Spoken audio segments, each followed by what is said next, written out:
Nelson Meade, chairman of the Meade Corporation. Well, Bud, this is kind of a unique role for me to wish you luck in your new venture. I thought that you'd probably stay in the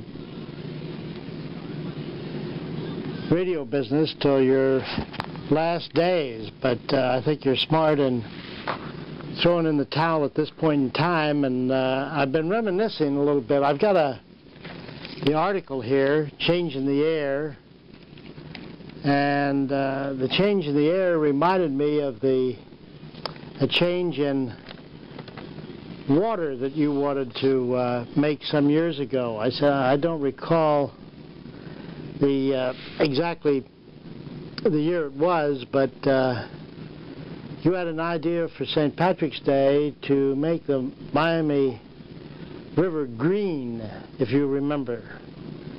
And you came to me and wanted to know if the Meade Corporation's research people could find out how detrimental dye in the water would be to all of the industry and the people between here and Cincinnati, the people that use the Miami River.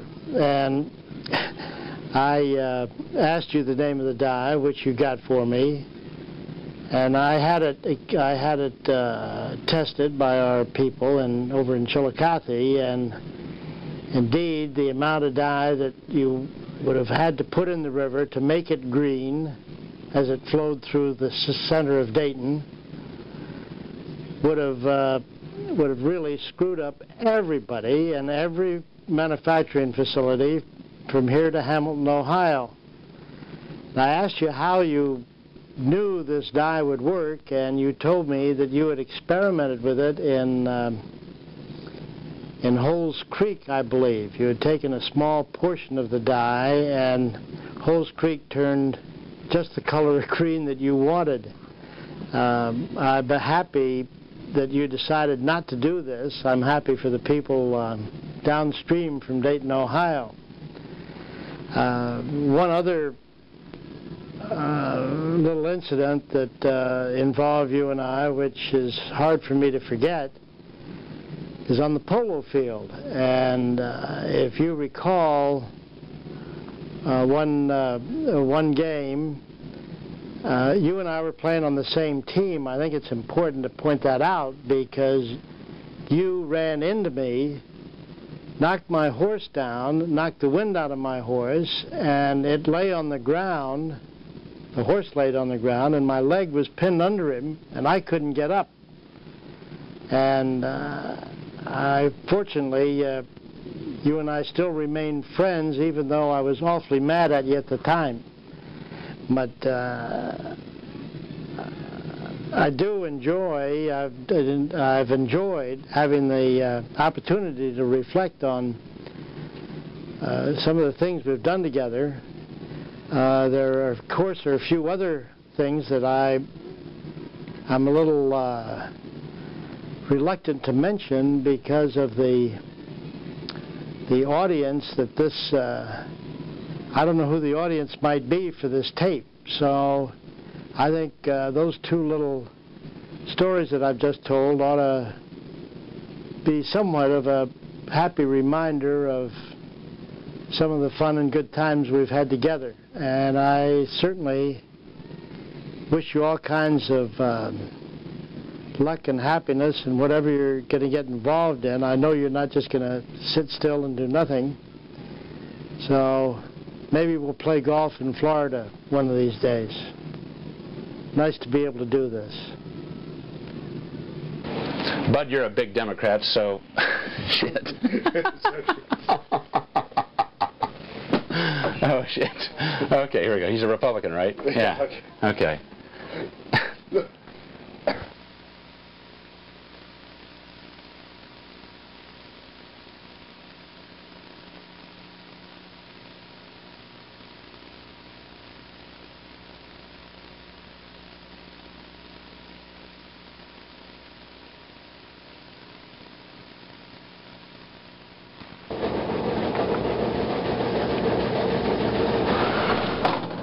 Sneevy, I've got a couple of minutes for you. What do you need?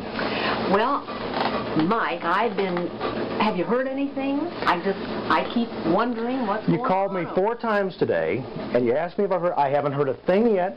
I told you when you talked to me, you called me 4 times. I've got a lot of things to do. I told you you'd be the first one to find out. I know, but I keep hearing little things, and you told me you would let me know immediately. He's your husband, Sneevy. I know, but as usual, I know nothing. He comes home, all I ever hear out of him is when he picks the phone up to yell over here about something that went wrong. It's close. Okay, that's the best I can tell you. It's close.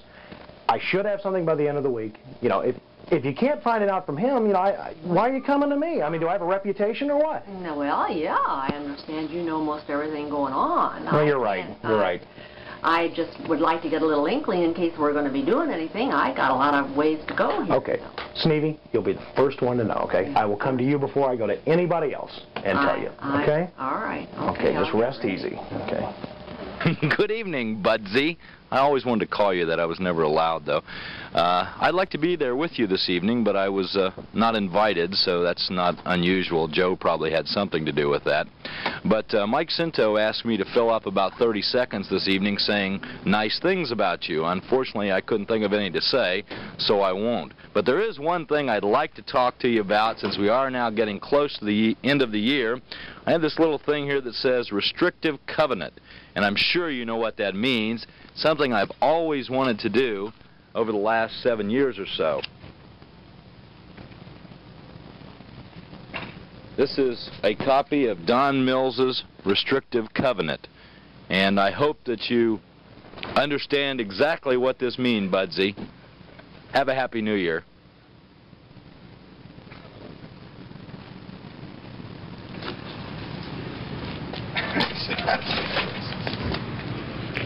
Liar.